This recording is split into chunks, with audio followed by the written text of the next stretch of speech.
We have a different model for this afternoon. Most of us, at one time or another, feel confused or upset about work. Push the lights! Come on, get it together! Perhaps the pace of our job and the problem of handling people leave us feeling stressed or overwhelmed. Yes, I'm on the other line with him right now. Okay, John. Or we push and drive ourselves to the point of exhaustion, when even the mere thought of continuing seems more than we can tolerate. New figures show the unemployment rate continues to rise. The number of people... We worry about holding on to the job we have, Come on, we don't want to be late for our first day of school.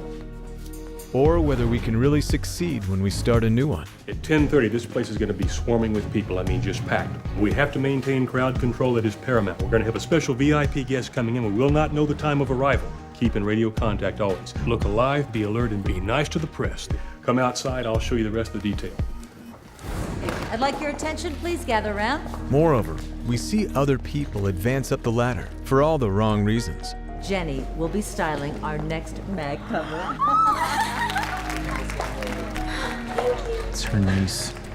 Or watch luck triumph over hard work time and again. It's no wonder that most of us worry about our ability to build a successful career and achieve stability. But work is the major role of our existence, whether we like it or not. If we don't like it, we don't like life. So how can we re-energize ourselves and regain our enthusiasm for work? Overcome our insecurities and feel confident and certain about our future?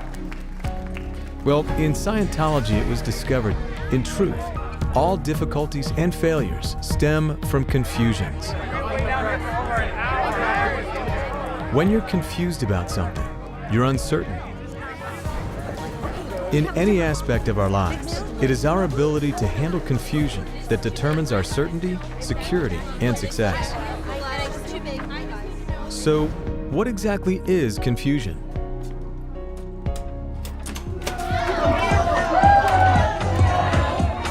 Well, confusion is random motion.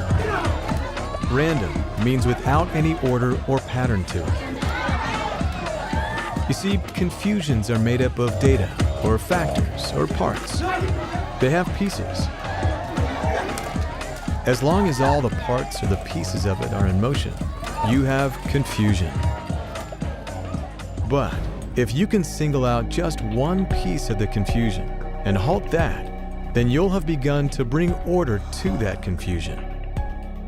For example, a dispatcher with a dozen calls coming in all at once only needs to single out one call as the first call to take. That call becomes a stable datum. Hello, thanks for calling. How may I direct your call today? He can orient all the other calls on the switchboard to that first one, and he'll feel less confused. Thanks for calling. How may I help you today? It doesn't even matter which call he selected first.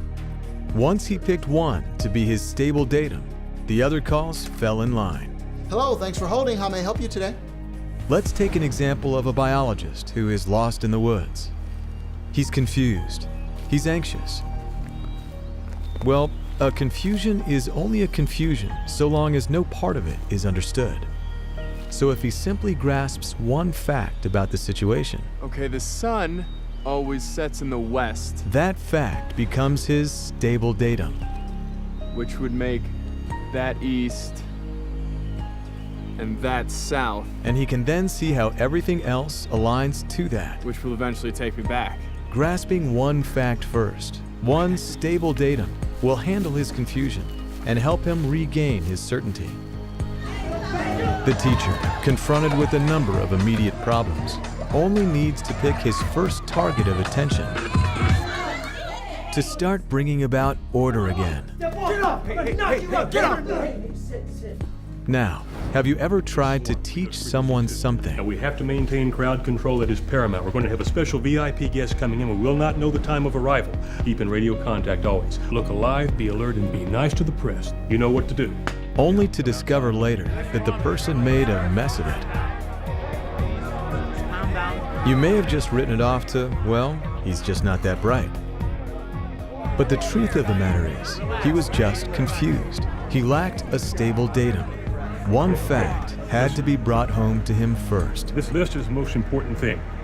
If they're not on the list, they're not getting in. I don't care what they tell you. You got it? Got it. You handle it? Yep. Okay. Okay, listen, if you're on this list, you're getting in. One is stupid and uncertain in any confusing situation until he has fully grasped one fact or one item. I'm sorry, Bink, I don't see you on the list. My boyfriend is the DJ. I'm sorry, if you're not on the list, you're not getting in. Sorry? It's Wilkins, reporter for the Globe. Grasping now one fact, he can now relate other things to what he has learned, Mr. Wilkins, you're all set, sir. Thank you. and thus go on to master the confusion in its entirety. Everybody has to come around this way. Now, you may have noticed that to handle any confusing situation, you have to be willing and able to exert some control. But did you know that there are such things as good control I am your new teacher. My name is Mr. Lane. and bad control? What's the lights? Come on. In Scientology, you'll learn what the precise difference is between the two and how you can improve your ability to control the people and things you work with. How may I direct your call today? There are many other Scientology tools you can use to significantly improve your chances for success. For example, you're going to learn what specific steps you can take to overcome exhaustion and recover your energy and enthusiasm for your work. You'll also discover exactly why you get tired from handling people all day long and what you can do about it. And you'll find out how to increase your familiarity and certainty with your tools so you can be in better control of your endeavors. A lot better now. It's very good. You can have confidence in yourself and certainty about your future. We did it, man. You can have security. People, I have an announcement to make. You can succeed. Today, Elizabeth will be styling our mag cover. With these tools, you can create exactly the career and the life you've always hoped for.